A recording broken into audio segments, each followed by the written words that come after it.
Films like Dragon the Bruce Lee story present Bruce Lee as a young prodigy, starting his kung fu journey under the legendary Yip Man at the tender age of 9.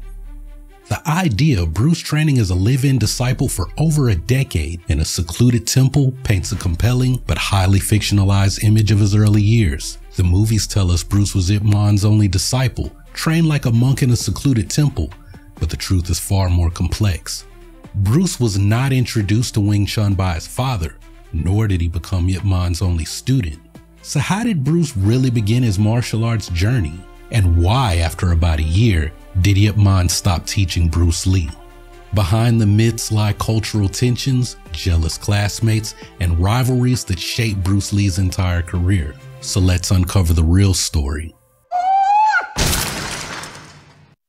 Before Bruce Lee became known for his martial arts, he was a well-known child actor. He made his first appearance on the silver screen at just 3 months old and continued acting throughout his childhood, becoming a star in Hong Kong's film industry.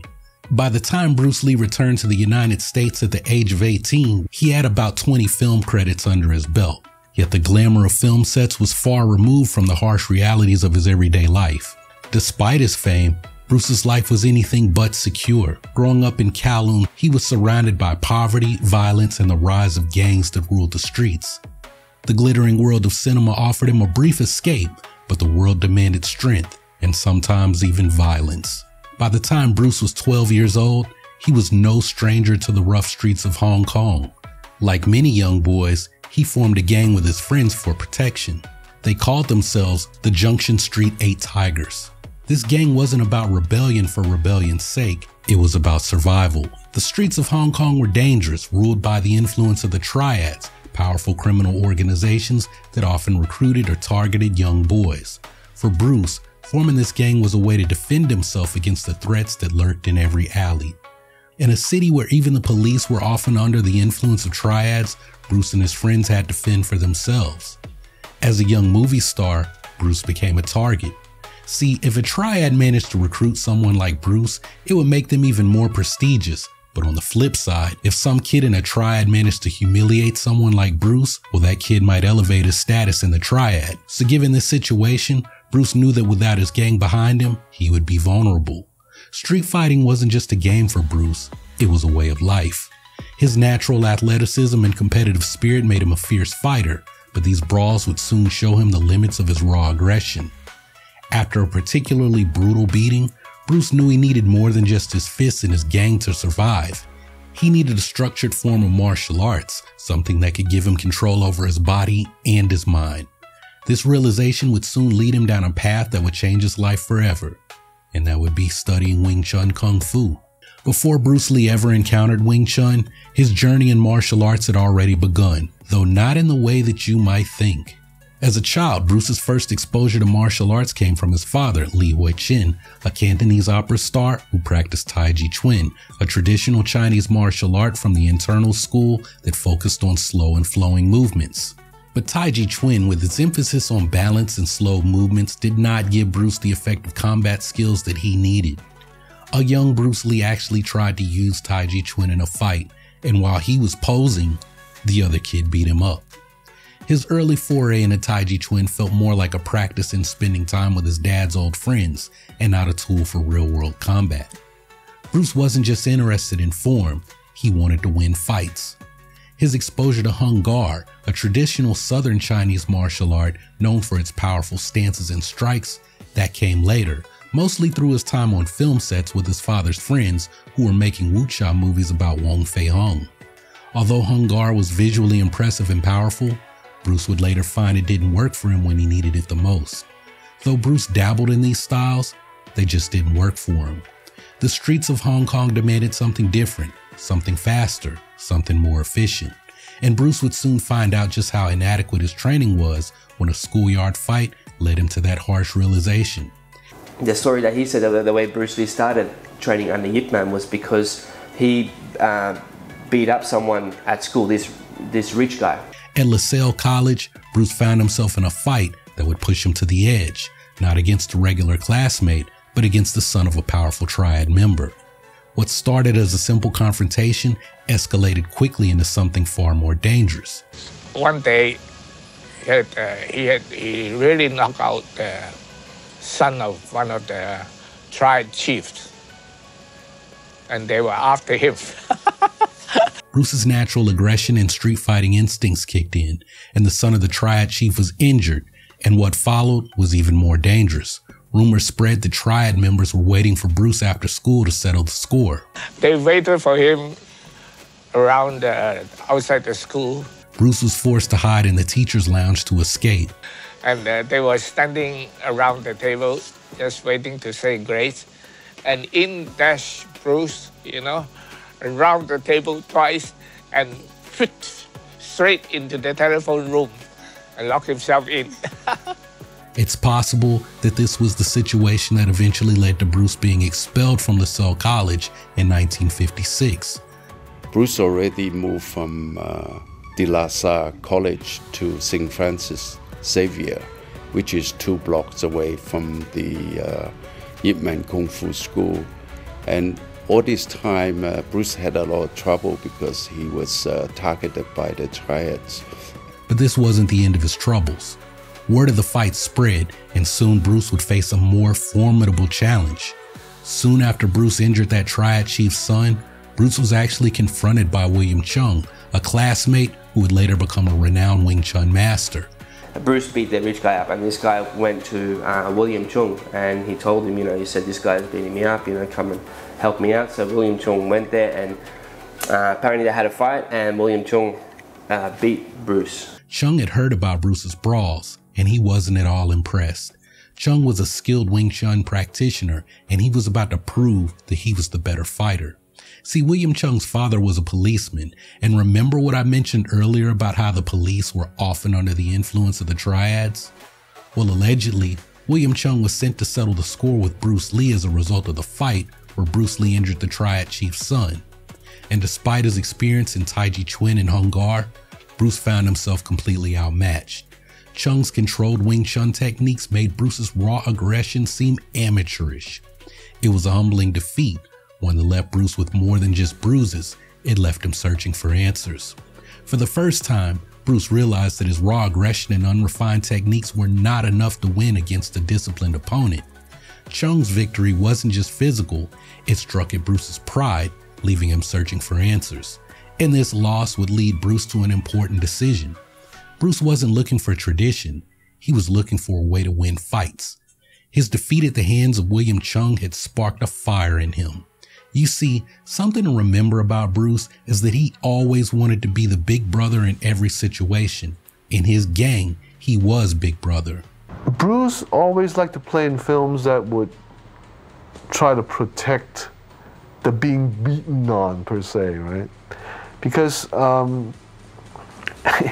he somehow, I can see the hero in him. He always liked to be the hero, which is okay. I mean, I guess all of us sometime or another want to be a hero of some sort. Well, with William Chung handing him that L that made William Chung big brother, that just wasn't going to sit well with Bruce. After being humbled by William Chung in a street fight, Bruce Lee's curiosity about Wing Chun grew. Bruce was intrigued by Chung's seemingly undefeated record, so Bruce asked him the secret behind why he seems to never lose a street fight. One day, Chung decided to reveal the answer. Hey Bruce, if you want to know how I never lose a fight, then follow me. Bruce followed Chung to Yip Man's Wing Chun school, expecting to uncover the secret behind his friend's unbeatable fighting style. But instead of meeting the legendary Yip Man, Bruce was greeted by one of the school's senior students and assistant instructors, Chu Sheng Tin. Chu Sheng Tin, known as the King of the Sinem Tao, was Yip Man's senior student and assistant instructor. When Bruce arrived, Chu was in charge of introducing newcomers to the fundamentals of Wing Chun. And as the two stood across from each other, Bruce couldn't hide his skepticism. His background in street fighting and Hung Gar had taught him to analyze fighting techniques, and he wasn't easily impressed. So when Chu demonstrated the basic Wing Chun stance, well, Bruce really was unimpressed. To him, the stance seemed too rigid and too stationary for real combat. He pointed out that the parallel positioning left an opening for a kick, a perceived weakness in the style. In Bruce's analytical mind, this didn't seem practical for the kinds of fast-paced street fights that he was used to. Well, rather than argue, Chu simply listened to Bruce's critique and he remained calm. Without a hint of defensiveness, Chu invited Bruce to test this theory. "If you think the stance is weak," Chu said to Bruce, "then go ahead and kick me." Bruce hesitated, humorously suggesting that Chu might get angry if the kick landed, but Chu wasn't fazed at all. With calm assurance, he repeated the challenge, inviting Bruce to kick him. While still skeptical but intrigued, Bruce took the challenge and aimed a kick at Chu's stance. And before Bruce could even register what had happened, Chu blocked the kick with a swift movement of his forearm and struck Bruce's leg, sending him crashing to the ground. And in that instant, Bruce realized just how effective the Wing Chun stance could be and how much he still had to learn. That moment, lying on the floor, Bruce realized that he had underestimated the power of Wing Chun. What had seemed like a static, ineffective stance was actually the key to a fighting style built on precision, control, and efficiency. And then there's another story about how Bruce was introduced to Wong Shun Leung, the school's top fighter at the time. And that first meeting didn't go well either. Bruce carried himself with the same confidence that he brought to the streets. He leaned against the wall with one hand in his back pocket, swaying his body as if he was unimpressed by what he saw in the school. To Wong, Bruce's behavior seemed frivolous, as though he thought he was smarter than everyone in the room. And to Wong, Bruce's behavior was disrespectful.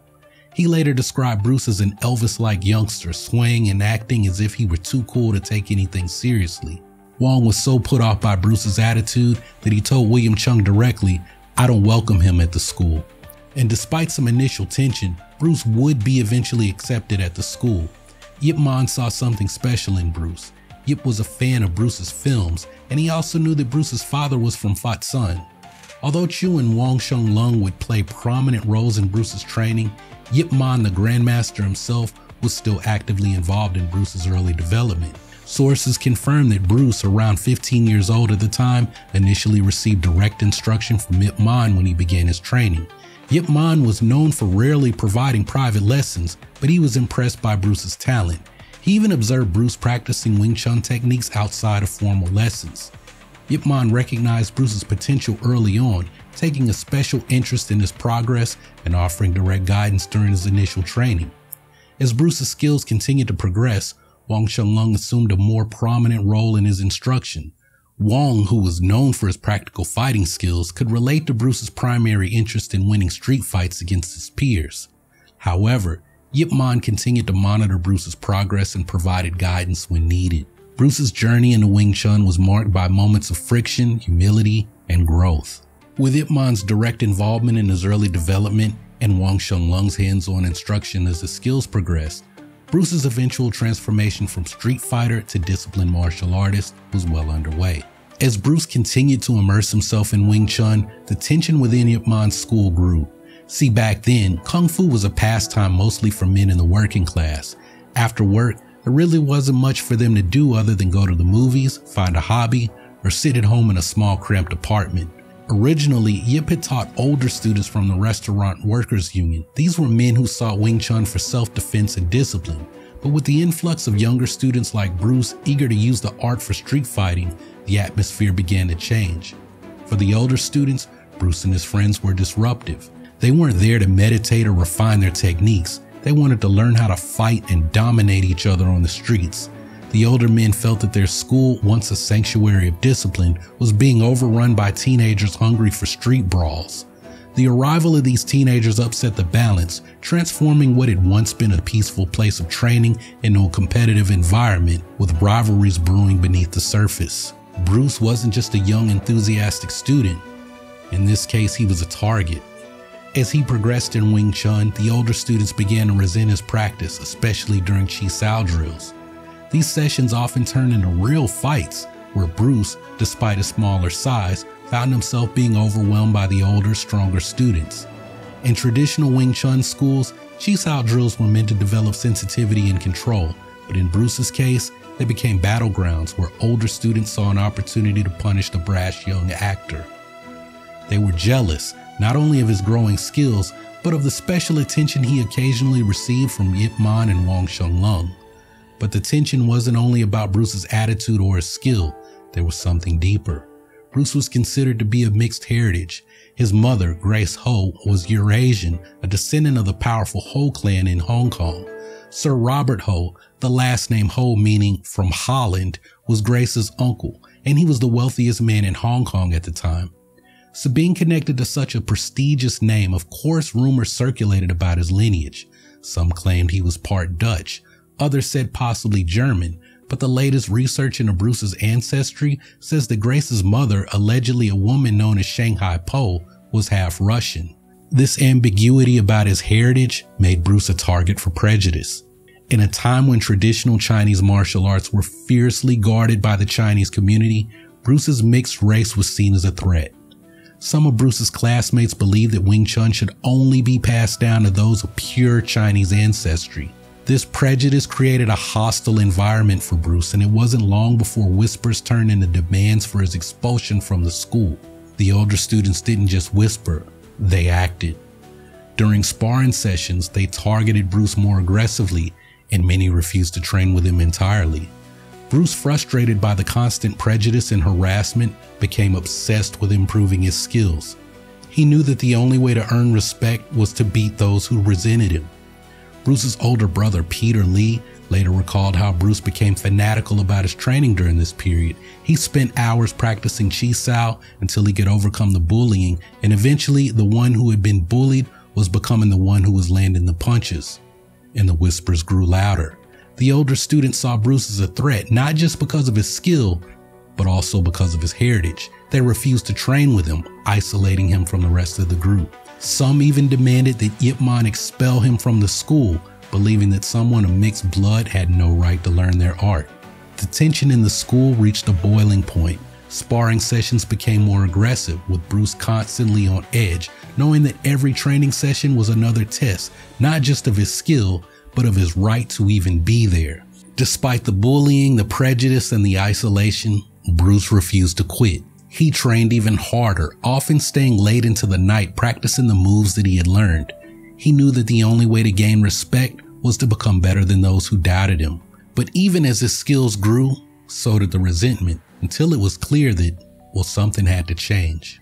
The tension in Yip Man's school had reached a breaking point. The older students, many of whom had been there since Yip first started teaching out of the Restaurant Workers Union, resented Bruce's presence, and while Bruce had earned his place through skill and determination, the atmosphere in the school was growing toxic. Yip Man wasn't blind to this hostility. Though he admired Bruce's dedication, Yip also understood the dynamics at play within his school. The environment had become inhospitable for Bruce, and Yip Man faced a dilemma.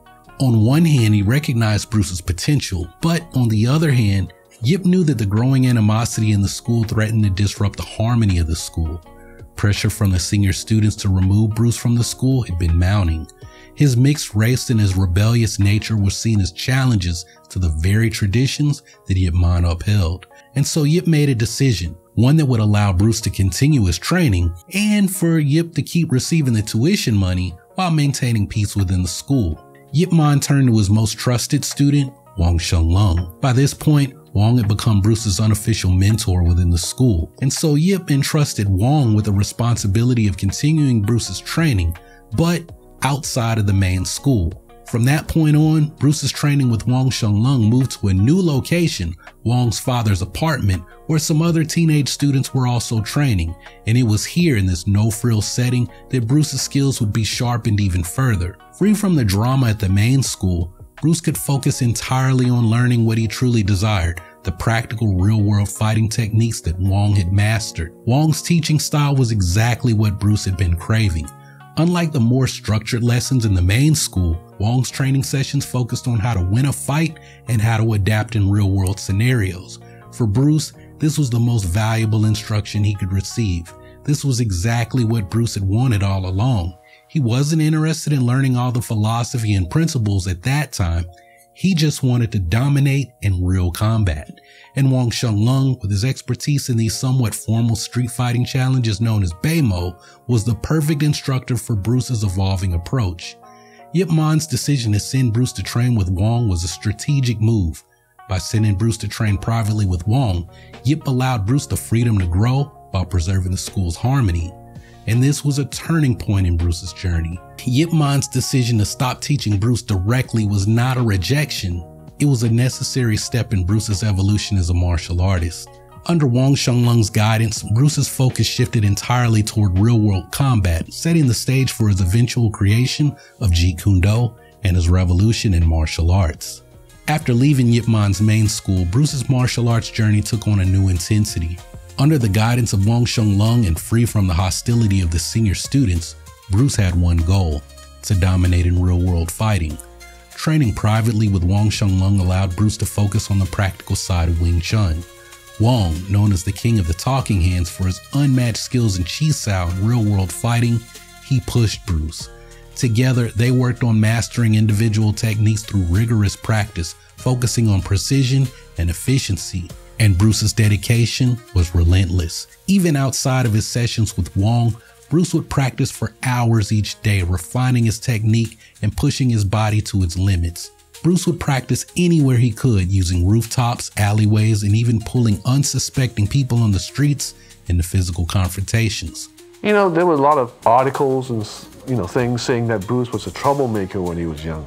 Well, actually, he wasn't really a troublemaker. What he was trying to do was actually try to cause a little commotion between, or interaction between two people, so he could really practice up on his martial arts. He would go down to the street, dressed up in all traditional Chinese costume, per se. He would stand up like a sore thumb. So basically, he would go downstairs, dressed up like that.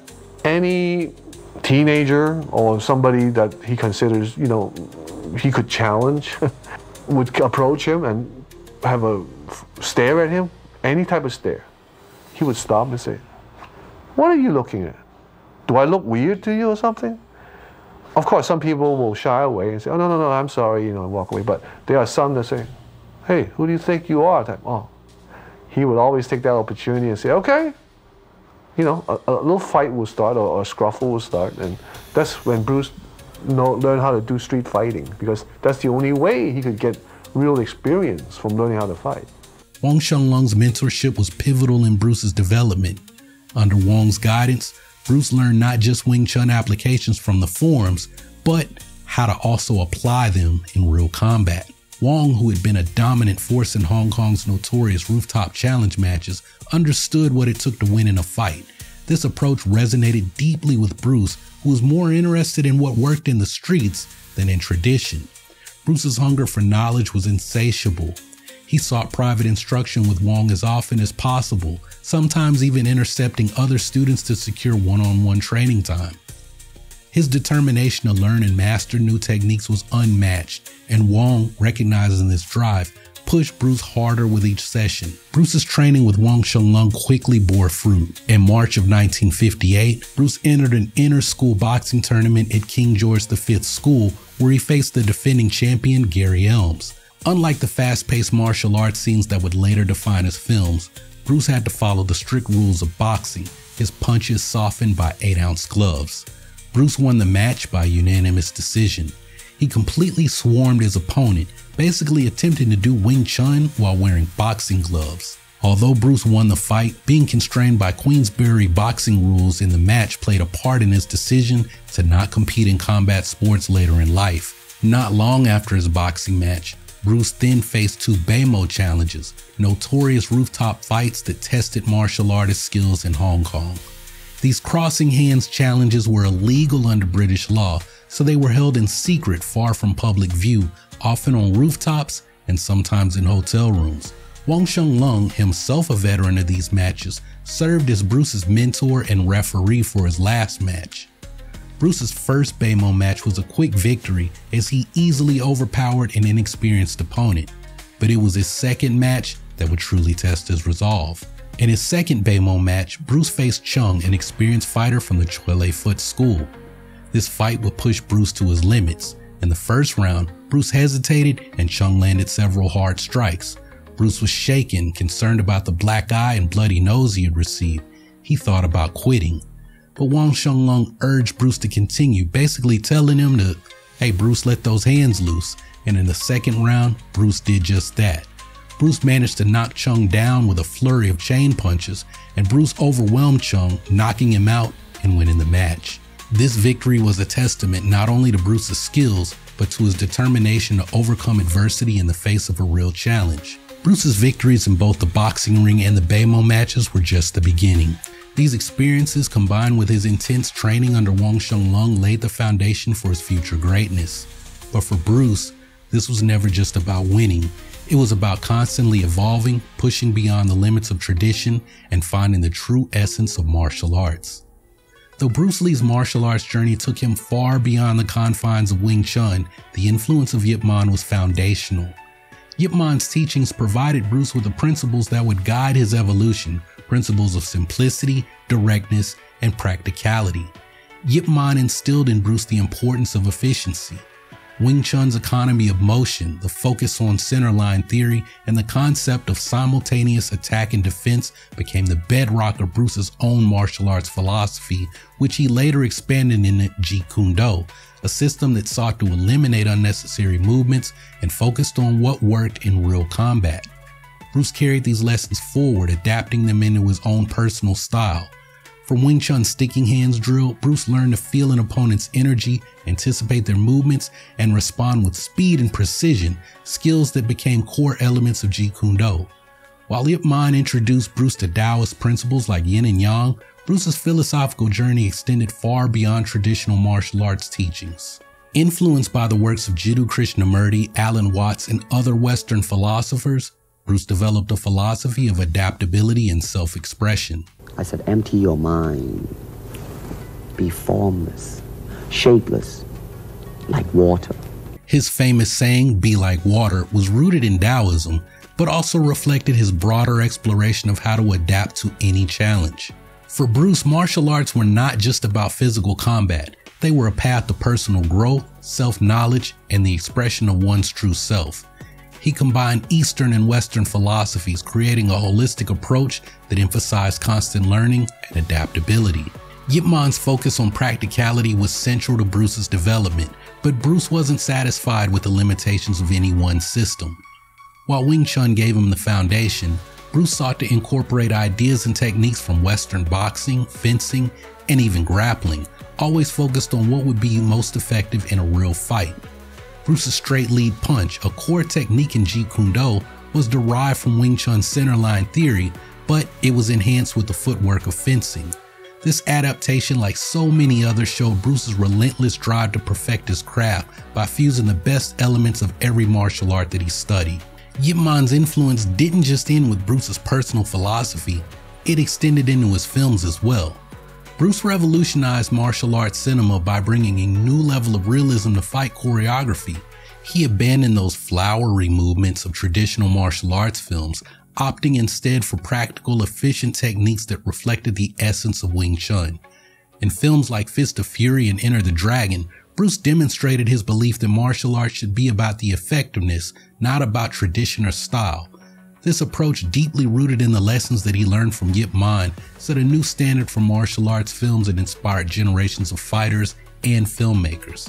Even as Bruce developed his own martial arts philosophy, he never forgot his roots. When he returned to Hong Kong in 1963 and again in 1965, he sought out Yip Man to continue learning from him, even filming Yip's techniques to share with his students in the US. This visit was a testament to the deep respect Bruce had for his teacher. Though Bruce would go on to revolutionize martial arts with Jeet Kune Do, he continued to acknowledge Yip Man's influence throughout his life, sending movie tickets to his old school and speaking with reverence about his master. Yip Man's influence on Bruce Lee cannot be overstated. The principles of simplicity, directness, and adaptability that Yip instilled in Bruce laid the foundation for the creation of Jeet Kune Do. But more than just techniques, Yip Man taught Bruce the importance of always seeking truth in combat, an idea that Bruce would carry with him for the rest of his life, revolutionizing both martial arts and cinema in the process. Bruce Lee's journey was one of immense challenges, but his success was a testament to his unbreakable determination. From the crowded streets of Hong Kong to the closed doors of traditional martial arts schools, Bruce faced prejudice, hostility, and countless obstacles. Yet, he never stopped pushing forward. His training under Yip Man and Wong Shun Leung gave him the foundation he needed, but it was Bruce's personal drive and refusal to be confined by tradition that truly set him apart. Yip Man once said that Wong Shun Leung's practical guidance was key to Bruce's development, and even Bruce himself acknowledged that Wong's teachings had a profound impact on his fighting skills. But it was Bruce's willingness to step beyond the boundaries of any one style and his drive to create something entirely his own that made him a legend. And it was through his victories, his struggles, and his moments of deep introspection that Bruce carved out a new path. His creation of Jeet Kune Do was more than a new style. It was a philosophy of personal expression, freedom, and adaptability, which continues to inspire martial artists around the world today. Bruce's legacy is a powerful reminder that with passion, perseverance, and an unyielding desire for self-improvement, we can overcome any obstacle and create something truly extraordinary. But hey, what did you guys think about the real story behind Bruce Lee's training? Let me know your thoughts down below, and I'll be checking back to see what you all have to say. And for more real stories about your favorite Kung Fu movie heroes, hey, check out our last video, The Real Reason Jackie Chan Refused to Fight Like Bruce Lee. And hey, don't miss the next deep dive into Bruce Lee, where we're going to explore Bruce Lee's struggles and breakthroughs about why he really came to America, a journey that would ultimately change the face of martial arts forever. So while you wait on the next chapter in Bruce Lee's story, hey, I want you guys to keep training, remember to breathe, and come back and holler at me on the next video.